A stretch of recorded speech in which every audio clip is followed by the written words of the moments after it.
In Khatm-e-Khwajigan, Allah Ta'ala has placed many, many benefits. And because this understanding and learning, it's related to the awliya Allah, the friends of Allah. And Allah subhanahu wa ta'ala, upon His friends, His awliya, Allah disclosed and revealed many things which were for the benefit of the common man, of people.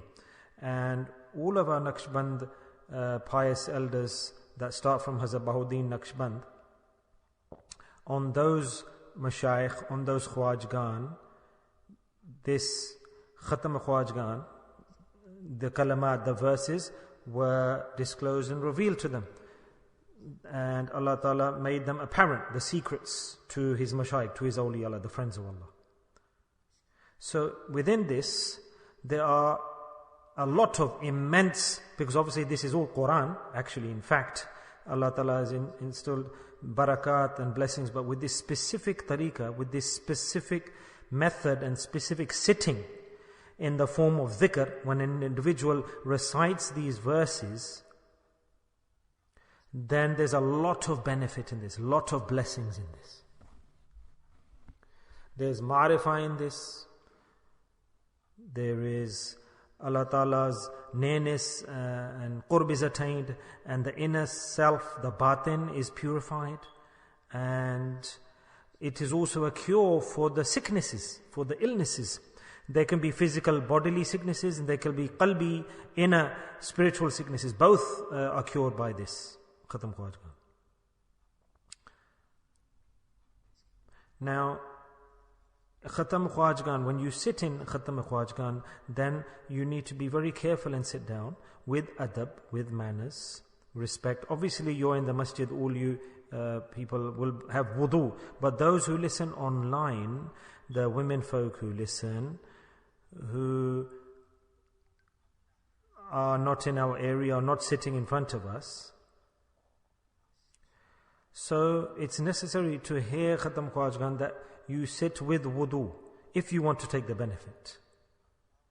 You should sit with wudu in ablution state, in a pure state, and totally you should, whether you're here or away from the majlis, you should sit with adab, and you should consider totally as if you are sitting in that gathering. And it's better that you're secluded, you could say. Like, for example, we've made this environment, there is darkness physically, but there's a lot of light at the same time. Yes, people say that this is dark, but we call it light. So why is it like this? This is a cure, this is a focal point, so that we focus more and pay attention more, so that on dhikr, Khatm-e-Khwajigan, we can increase our attention and focus and concentration in this manner. So those who are physically present, they also, and those who are not present, who are not physically present but they're listening online, the women folk and the men folk, both male and female, they should listen in this way. And especially for the purpose, the reason that you are sitting in Khatm-e-Khwajigan, inshallah, Allah Ta'ala will then complete the objective and that purpose. Totally, Allah Ta'ala has instilled His barakat, blessings in Khatm-e-Khwajigan. But the mashayikh, our pious predecessors, their tariqah is that after doing Khatm-e-Khwajigan, they do dam, blow on the water and give it to drink to others, our mashayikh, our pious predecessors. And you can do this as well. You should do this.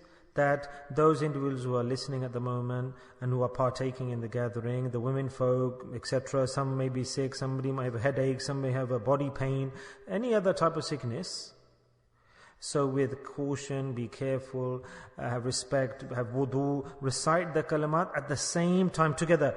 And until your tongue doesn't move, if there's no light voice audible, that means that you're not reciting Khatm-e-Khwajigan. If you're not doing this, it's not dhikr khafi, it's not silent dhikr, this is jahar dhikr, loud dhikr. You don't sleep in this, and your tongue is not silent. Rather, instead you will get reward for this dhikr when your voice is audible, and karamun katibin, the angels will record this. If they cannot hear your voice, what will they record? Zikr khafi has different virtues, this dhikr is different virtues. So when you complete this, when you physically physically recite, then you can hear the voice, and so you have to, with a low voice, you keep repeating, low tone, you keep repeating the verses. So there are two methods. One is, as I said to you, that there's a certain limit, an upper limit to recite, for example. But if the Sheikh, that's if you do it yourself. But obviously Khatm-e-Khwajigan is done in the company of the Sheikh. It's not done individually. You don't do Khatm-e-Khwajigan on your own. It should be done, performed in a gathering with the Sheikh, with the teacher. That's a very important factor. So whilst the Sheikh is reciting the Kalimaat, the verses of Khatm-e-Khwajigan, as I mentioned previously to you, some numbers that you can recite, yourself. That's okay.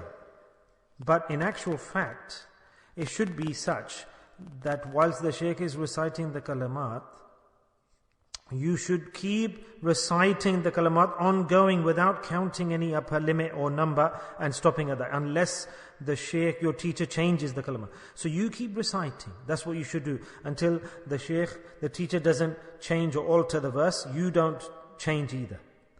And the numbers that we mentioned, that was just a minimum amount that you can't do, or you shouldn't do less than that. But the real point here is that as long as the Sheikh is reciting, the teacher is reciting, you should continue to recite until he doesn't change the direction or change the verse. You keep on reciting. Secondly, those who are sick, those who want to take benefit from this, then do this. They sit with wudu in the gathering, recite all the kalimat, and then keep a glass of water next to you. Soon as the kalima ends, as the Khatm-e-Khwajigan ends, then you blow 3 times onto the water, and then drink that water. Open up both hands for dua, then blow 3 times on the hands. Then each time you blow, recite Bismillah ar-Rahman ar-Rahim. After that, then 3 times on the whole body, wipe your hands. All sort of pain, sickness, distress, Allah Ta'ala will eliminate. It will disappear with full yaqeen faith, if Allah wills. Okay, do you understand? Because Allah Ta'ala is the one who wills. It's Allah who does everything. So don't say this, I did this action and my dua wasn't accepted, it didn't get fulfilled, or I did this action also and this wasn't fulfilled. You shouldn't say this. You shouldn't say this. Rather, alhamdulillah, it does occur, whether it's delayed, it takes time, but Allah, when an individual asks Allah, then Allah definitely gives to him. So this is the tariqah of reciting this kalama. Take the benefit of these verses when you include it in the gathering. People who are ill, who have distress or sorrow or headache or bodily pain or sickness or cancer.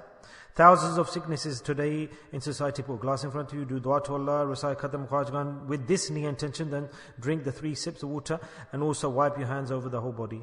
What's the condition? That you should have wudu, and all the kalimat you should recite, and there should be no disturbance. Like we're sitting here, there's no disturbance, peace. No, someone's making noise here, and somebody's talking there, the phone call's coming here, you listen to the phone call at the same time. And like women folk are in the kitchen at the same time, they're doing zikr in the kitchen, they listen to Khatm-e-Khwajigan, and people are in their car listening to Khatm-e-Khwajigan. This is against the adab. This is Quran we're reciting. This is against the adab, respect of the Quran. Rather than benefit, you're earning a loss. A loss. It's not a music and singing, is it? That you keep on working and you've got your headphones in the ear and you keep listening. You won't get barakat, blessings. You get blessings through adab, respect, manners.